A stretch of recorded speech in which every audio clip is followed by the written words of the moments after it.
Cette capsule s'intéresse à la production d'électricité et à sa gestion en France et un petit peu plus largement.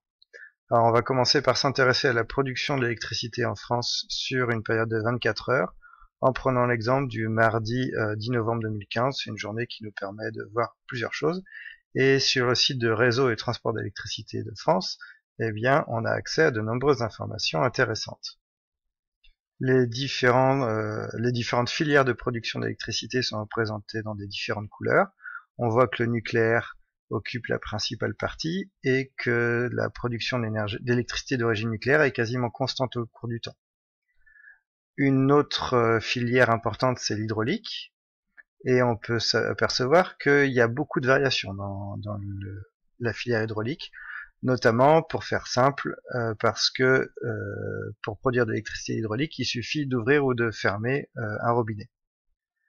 On a également production d'électricité à partir de gaz, de la combustion du gaz. Alors là, on a des variations importantes entre le jour et la nuit, faibles pendant la nuit et plus importantes pendant la journée. On a également un petit peu de charbon pour cette journée-là, avec aussi une faiblesse importante pendant la nuit et davantage de production pendant la journée.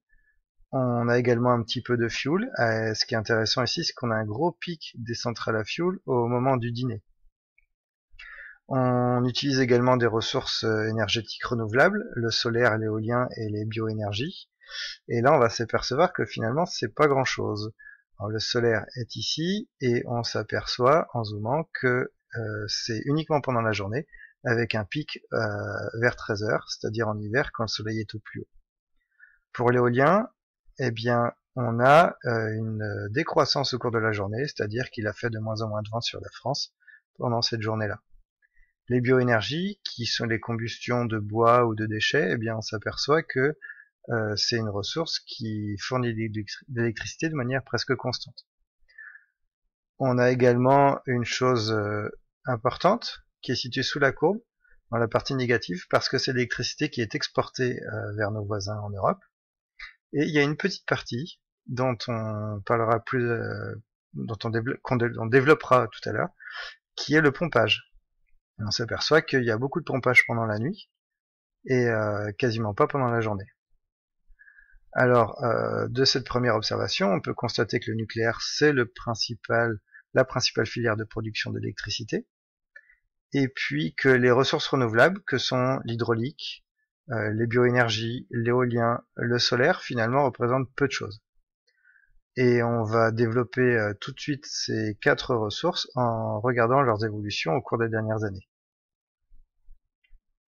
Alors, si on s'intéresse en particulier au solaire, on s'aperçoit que le nombre d'éoliennes a cessé d'augmenter depuis 2006, donc depuis environ 10 ans, et la production d'électricité d'origine solaire a suivi la même évolution. Pour les éoliennes, eh bien, on a la même évolution, ça n'a cessé d'augmenter, tant en installation dans le parc éolien qu'en production d'électricité d'origine éolienne.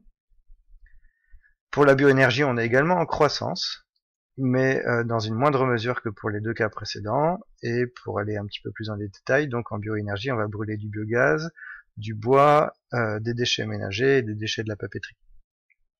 Donc là, ces 3 ressources sont en croissance plus ou moins forte, mais dans le total, en comptant le nucléaire, eh bien, elles représentent finalement peu de choses. La ressource énergétique renouvelable la plus importante, c'est l'hydraulique. Et on s'aperçoit qu'il y a des variations importantes depuis 2007, donc depuis une dizaine d'années. Sachant que l'installation de centrales hydroélectriques a été importante jusqu'aux années 80. Depuis, c'est moindre. Alors, il y a beaucoup d'aléas qui expliquent ces variations annuelles, et on en discutera plus précisément plus tard.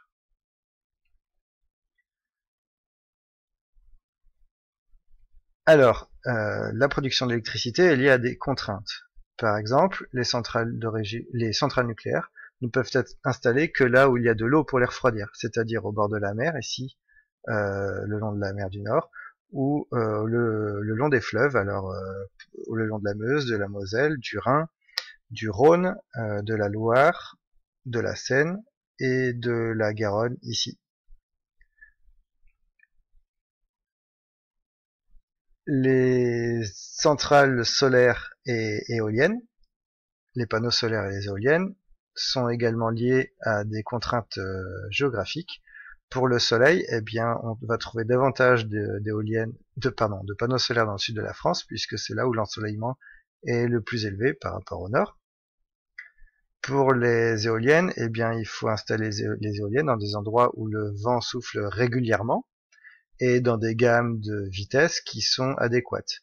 Alors ici, il y a des études qui sont menées et on peut observer là que la France, on peut considérer qu'elle est décomposable en 4 zones. Dans chacune des zones, le vent souffle pendant des durées équivalentes et à des vitesses équivalentes.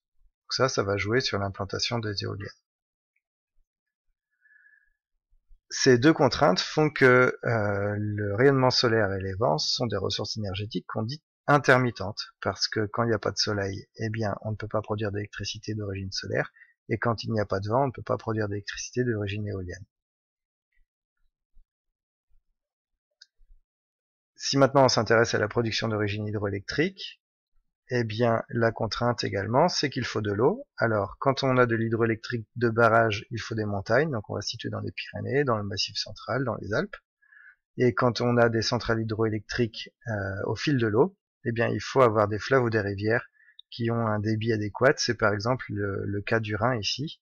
Et on voit qu'à la frontière, eh bien, on a de nombreuses centrales le long du Rhin.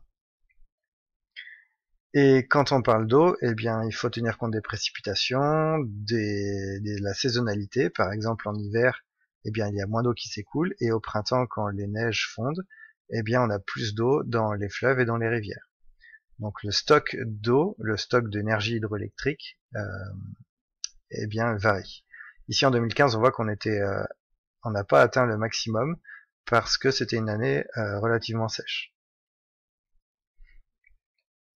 Mais l'utilisation de l'électricité présente également des avantages.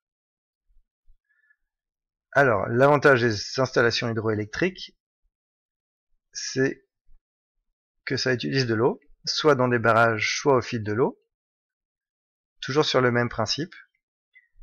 Et l'avantage, c'est qu'avec un barrage, on peut stocker l'eau. Donc là, on stocke et on ouvre le robinet quand on veut. Quand on a des centrales au fil de l'eau, eh bien, quand on a besoin d'électricité, on ouvre la vanne, et puis quand on n'a pas besoin, on ferme la vanne. Donc là, c'est très pratique, c'est très facile à gérer. Le fonctionnement, ensuite, est sur le même principe dans un cas comme dans l'autre. Pour un barrage, eh bien, le bassin va être à une hauteur très importante par rapport à une installation au fil de l'eau. L'eau va circuler dans une conduite. Au bout de la conduite, elle va venir frapper une turbine qui va faire tourner un alternateur qui va produire de l'électricité. Là, c'est strictement identique pour l'un comme pour l'autre. Et ça va nous permettre de remplir la chaîne énergétique d'une installation hydroélectrique. Et un autre avantage que présentent les installations hydroélectriques, pas toutes les installations hydroélectriques, certaines seulement, c'est l'utilisation du pompage, dont on avait parlé au tout début de la vidéo. Quand dans le réseau électrique, par exemple, une centrale nucléaire produit plus d'électricité que la consommation en a besoin, eh bien ce trop-plein d'électricité, on peut l'utiliser cette fois-ci en pompage, c'est-à-dire qu'on prend l'eau dans le bassin inférieur et on va la remonter en inversant le sens de la turbine. Donc on va l'utiliser comme une pompe. On va remonter l'eau dans le bassin supérieur, c'est-à-dire qu'on va stocker de l'énergie sous la forme d'eau en altitude. Et puis plus tard, quand on aura besoin d'électricité, eh bien, on va pouvoir faire chuter cette eau pour produire de l'électricité. Donc là, ça c'est très pratique, ça permet de réguler très bien la production d'électricité par rapport à la consommation. L'île d'El Hierro utilise ce principe et est quasiment autonome en énergie. Ce sera discuté dans une autre vidéo, dont le lien est dans la description. Un autre avantage de l'utilisation de l'électricité, c'est par la présence même des réseaux électriques. Alors, et sur cette carte sont représentés les réseaux très haute tension en France et quelques jonctions aux frontières. On s'aperçoit que le maillage des réseaux permet d'amener l'électricité un petit peu partout, même par exemple en Bretagne, qui est une région relativement éloignée des centrales nucléaires. Donc ça, c'est très pratique. Bien sûr, il y aura un maillage beaucoup plus fin avec les réseaux haute tension, basse tension. Ceci permet des échanges entre les régions, ici la carte montre en rouge et orange les régions qui produisent plus d'électricité qu'elles n'en consomment, et en bleu les régions qui produisent moins d'électricité qu'elles n'en consomment. Voilà, ça c'est pour illustration de l'intérêt des réseaux électriques. Et cet intérêt, il est plus que national, puisque au niveau de l'Europe, eh bien, on a des échanges aux frontières, et la France, globalement, exporte sur une année plus qu'elle n'importe.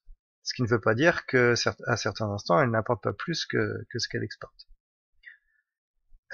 Et puis on pourrait prendre des cartes encore plus détaillées, et puis à une échelle plus grande, puisque l'Europe est reliée encore plus à l'est et encore plus au sud vers l'Afrique du Nord, par exemple. Alors on discute d'électricité, mais on n'a pas parlé des piles ni des batteries. Parce que, tout d'abord, les piles ne sont pas rechargeables, ça c'est un inconvénient, alors que les batteries, elles, le sont. C'est ce qui fait aussi la différence de principe entre une pile et une batterie. Ici, ça représente une batterie de voiture. Un autre désavantage, c'est que les piles et les batteries fournissent des puissances relativement faibles. Par exemple, on va utiliser des piles pour faire fonctionner une télécommande qui a besoin de très peu de puissance, ou des appareils mobiles qui ont besoin également de puissance assez faible. Et quand on a besoin de puissance plus importante, eh bien on a des capacités qui sont limitées. Par exemple, une voiture électrique va parcourir moins de distance avec un plein d'électricité qu'une voiture avec un plein d'essence ou de diesel.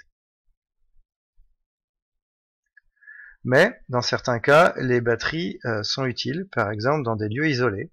Alors ça peut être à la montagne, dans des îles, ou bien dans des pays où les infrastructures manquent, où les infrastructures, donc centrales de production et réseaux, sont en faible quantité.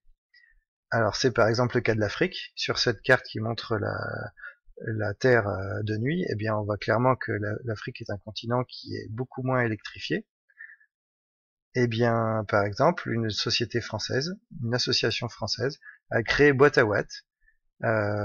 Donc ça a été utilisé par exemple à Madagascar.